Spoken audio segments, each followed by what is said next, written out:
السلام علیکم ورحمۃ اللہ وبرکاتہ۔ محترم سامعین، خواتین حضرات، اجالا چاندنی امید اسلامک چینل سے میں آپ کی خدمت میں پھر ویڈیو لے کر حاضر ہوا ہوں۔ آج کی ویڈیو میں ایک جامع اصول پر بات کرنا چاہتا ہوں۔ عام طور پر فیس بک پہ، مختلف اکاؤنٹس پہ اور یوٹیوب پہ لوگ یہ سوال چھوڑتے ہیں کہ فلان کام ممنوع ہونے کی دلیل بتاؤ، حرام ہونے کی دلیل بتاؤ، اس کے لیے دلیل چاہیے، اور کس فرمان کے ذریعے نبی پاک نے اس سے روکا ہے، اور اس کے بدعتی ہونے یا بدعت عمل ہونے، شرکیہ عمل ہونے، ناجائز عمل ہونے کی دلیل پیش کرو، ممانعت کی دلیل پیش کرو۔ اس سلسلے میں عرض کرنا چاہتا ہوں، نبی پاک نے اپنے فرمان میں مستند احادیث میں یہ فرمایا ہوا ہے جو لوگوں کو سمجھ آنی چاہیے، اور بیوقوفانہ جاہلانہ سوالات نہیں کرنے چاہیے۔ اس اصول کو سامنے رکھیں تو ہر چیز کی حرمت اور ناجائز ہونے اور غیر شرعی ہونے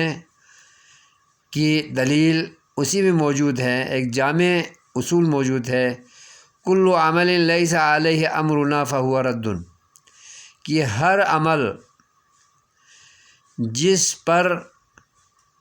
اللہ اور رسول کی مہر نہ ہو، قرآن سے ثابت نہ ہو،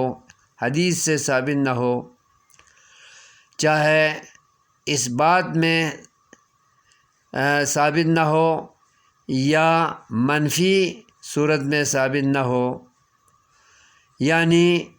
قرآن میں ذکر نہ ہو اس عمل کا، حدیث میں ذکر نہ ہو اس عمل کا، اور لوگ کر رہے ہوں جس کو نبی پاک نے کبھی نہ کیا ہو،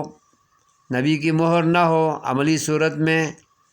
قولی صورت میں، مثبت صورت میں یا منفی صورت میں، آپ کا عمل نہ ہو، آپ کی تربیت نہ ہو، اس کو کر کے نہیں دکھایا ہو، تو فہو رد، تو ہر وہ عمل مسترد ہے، ناقابل قبول ہے، اور اجر و ثواب سے بالکل محروم عمل ہے۔ تو اسی میں جاہل قسم کے لوگ جو سوال کرتے ہیں اس کا جواب موجود ہے۔ ربیع الاول میلاد رسول کے حوالے سے اگر نبی پاک نے منایا ہوتا تو پھر ہم منا لیتے ہیں، چونکہ اس کے منانے کا حکم موجود نہیں ہے، اور نہ آپ نے اس کو منا کر صحابہ کو تربیت دی ہو، اس کی بھی دلیل موجود نہیں ہے۔ لہٰذا نبی کی مہر منفی انداز میں ہے، یعنی آپ نے نہیں کیا، نبوت کے 23 سالہ دور کے اندر نہ مکے میں کیا نہ مدینے میں کیا، اور صحابہ نے بھی، تابعین نے بھی، تبع تابعین نے نہیں کیا، جو نبی پاک کے فرمان پر چلنے والے تھے من و ان بعینہ، اور خلفائے راشدین نے بھی نہیں کیا، تو اس پر نبی کی مہر ہے کہ یہ غلط کام ہے،